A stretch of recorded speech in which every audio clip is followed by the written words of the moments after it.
পুরোদমে Iran, Israel, ফিলিস্তিন হুতি বাহিনী চতুর্মুখী এক ভয়ঙ্কর যুদ্ধ চলছে। জানিয়ে দেব আমাদের হাতে থাকা সর্বশেষ গুরুত্বপূর্ণ আপডেট আন্তর্জাতিক সংবাদ। শুরুতে জানিয়ে দেব ইসরায়েল ফিলিস্তিনের ভয়াবহ যুদ্ধের সংবাদ। গাজার প্রতি সংহতি জানিয়ে আবারও ইসরায়েল সংশ্লিষ্ট দুটি জাহাজে ইয়েমেনের ব্যাপক হামলা। এদিকে হিজবুল্লাহর হামলায় ইসরায়েলের আয়রন ডোম ব্যর্থ হতে পারে। আরও জানিয়ে দেব দুদেশের পররাষ্ট্রমন্ত্রীদের মধ্যে আলোচনায় সিদ্ধান্ত, সম্পর্ক পুনঃস্থাপনের আলোচনা করতে সম্মত ইরান ও বাহরাইন। এরপর জানিয়ে দেব নেতানিয়াহুর মন্তব্যের পর হামাসের কড়া হুঁশিয়ারি।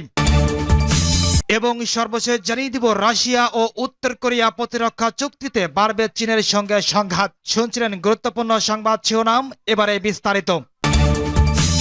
গাজার প্রতি সংহতি, আবারও ইসরায়েল সংশ্লিষ্ট দুটি জাহাজে ইয়েমেনিদের ব্যাপক হামলা। ইয়েমেনের হুতি আনসারুল্লাহ আন্দোলন সমর্থিত সামরিক বাহিনী নতুন করে ইহুদিবাদী ইসরায়েল সংশ্লিষ্ট দুটি জাহাজে ব্যাপক হামলা চালিয়েছে।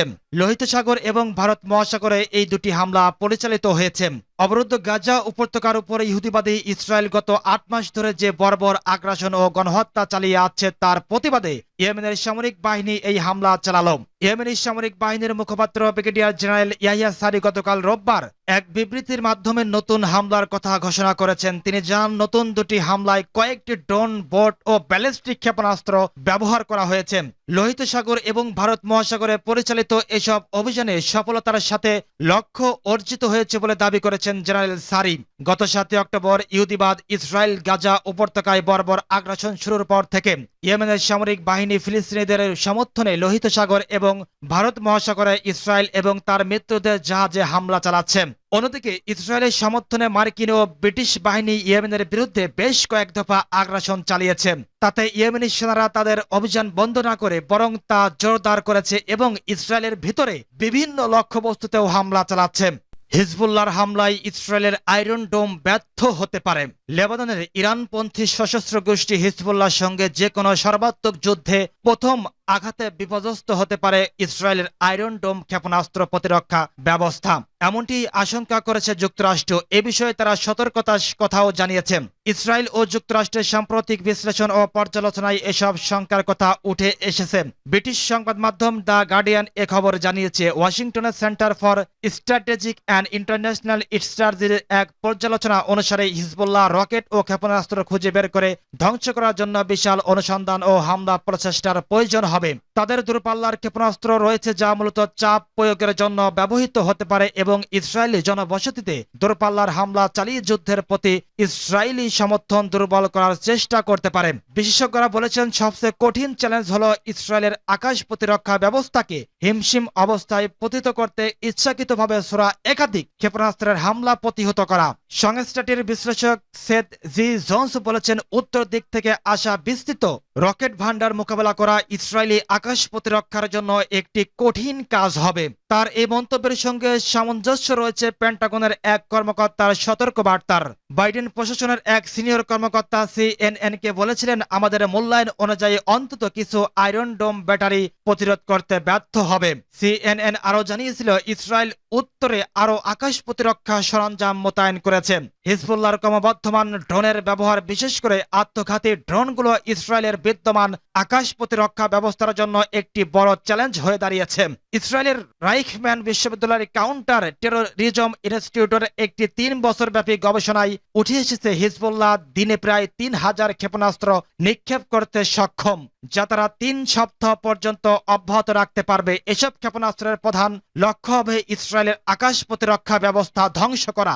গত বছরের অক্টোবর থেকে ইসরায়েল ও হামাসের মধ্যে গাজায় যুদ্ধ চলছে। ইসরায়েলি বাহিনীর হামলায় গাজায় এখন পর্যন্ত নিহতের সংখ্যা ৩৭,০০০ ছাড়িয়েছে, আহত হয়েছে প্রায় ৯০,০০০।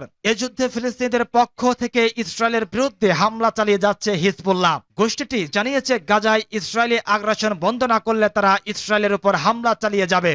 দুদেশের পররাষ্ট্রমন্ত্রীদের মধ্যে আলোচনায় সিদ্ধান্ত, সম্পর্ক পুনঃস্থাপনের আলোচনা করতে সম্মত ইরান ও বাহরাইন। 8 বছরের বেশি সময় পর ইরান ও বাহরাইন নিজেদের মধ্যে রাজনৈতিক সম্পর্ক পুনঃস্থাপনের লক্ষ্যে আলোচনা শুরু করতে সম্মত হয়েছে। গতকাল রোববার তেহরানে প্রকাশিত এক যৌথ বিবৃতিতে এই সংক্রান্ত ঘোষণা দেওয়া হয়েছে।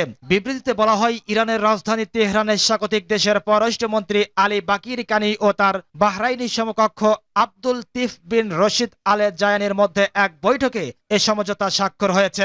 এশিয়া কোঅপারেশন ডায়ালগ বা এসিটিভুক্ত দেশগুলোর পররাষ্ট্রমন্ত্রী পর্যায়ের বৈঠকে যোগ দিতে বাহরাইনের পররাষ্ট্রমন্ত্রী বর্তমানে তেহরানে অবস্থান করেছেন। বিবৃতিতে বলা হয়, দুদেশের শীর্ষ কূটনীতিকেরা ইরান ও বাহরাইনের মধ্যে ভ্রাতৃত্বপূর্ণ ও ঐতিহাসিক সম্পর্ক, যৌথ ইতিহাস ও স্বার্থ এবং ধর্মীয় সুপ্রতিবেশীসুলভ সম্পর্কের কাঠামোর আওতায় দ্বিপক্ষীয় বৈঠকে মিলিত হয়েছেন।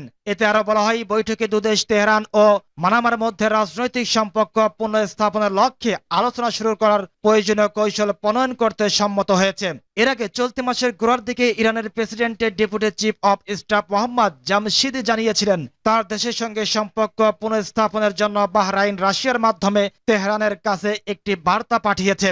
তারও এক সপ্তাহ আগে বাহরাইনের রাজা হামাদ বিন ইসা আলী খলিফা চীন সফরে গিয়ে বলেছেন, তার দেশ ইরানের সঙ্গে কূটনৈতিক সম্পর্ক পুনঃস্থাপনের লক্ষ্যে কাজ করে যাচ্ছে।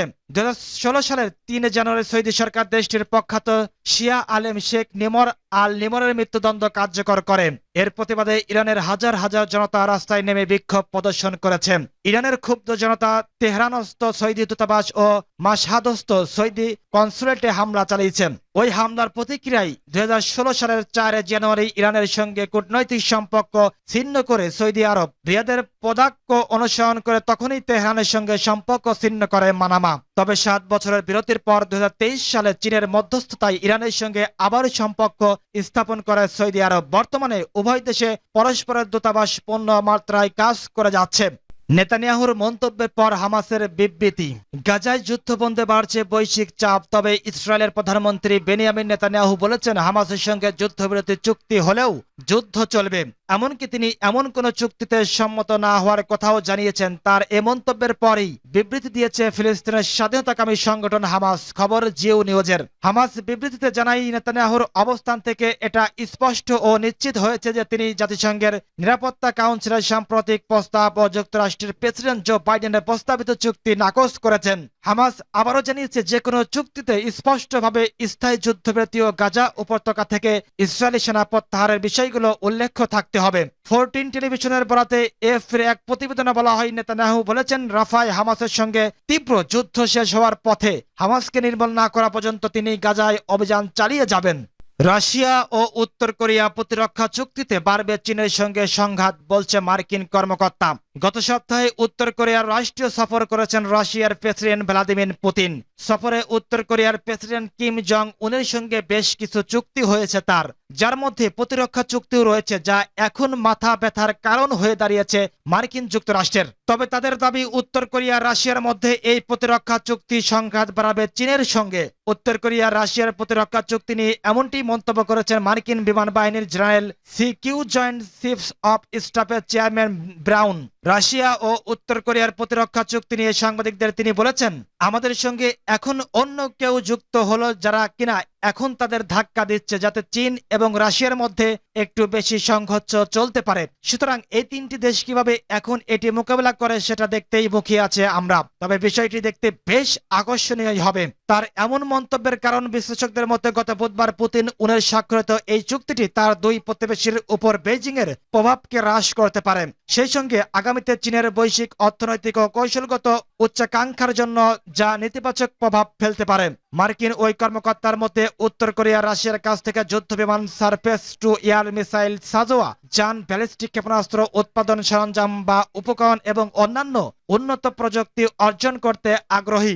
যা নিয়ে তিনি বলেছেন, এটি একটি বিস্তৃত চুক্তি যা অতিরিক্ত বাধ্যতামূলক নয়, তবে এটি আপনাকে একটি ইঙ্গিত দেয় যে তারা একসাথে কাজ করতে চায়, কিন্তু তারা তাদের হাত বাঁধতে চায় না। তবে বিশ্লেষকদের মতে পুতিন এবং কিমের স্বাক্ষরিত চুক্তিতে উভয় পক্ষকে তাদের একজনের বিরুদ্ধে সশস্ত্র আগ্রাসনের ক্ষেত্রে তাৎক্ষণিক সামরিক সহায়তা প্রদানের প্রতিশ্রুতি দেওয়া হয়েছে। এ ব্যাপারে পুতিন বলেছেন, মস্কো আশা করেছিল যে উত্তর কোরিয়ার সাথে তার সহযোগিতা পশ্চিমের জন্য প্রতিবন্ধক হিসাবে কাজ করবে, তবে ইউক্রেনের যুদ্ধের জন্য উত্তর কোরিয়ার সৈন্যদের ব্যবহার করার দরকার নেই তার। যদিও মার্কিন যুক্তরাষ্ট্র ও ইউক্রেনের দাবি উত্তর কোরিয়া ইতিমধ্যে রাশিয়াকে উল্লেখযোগ্য পরিমাণে আর্টিলারি সেল এবং ব্যালিস্টিক ক্ষেপণাস্ত্র সরবরাহ করেছে, যদিও তাদের এই দাবি মস্কো এবং পিয়ংইয়ং অস্বীকার করে আসছে শুরু থেকেই।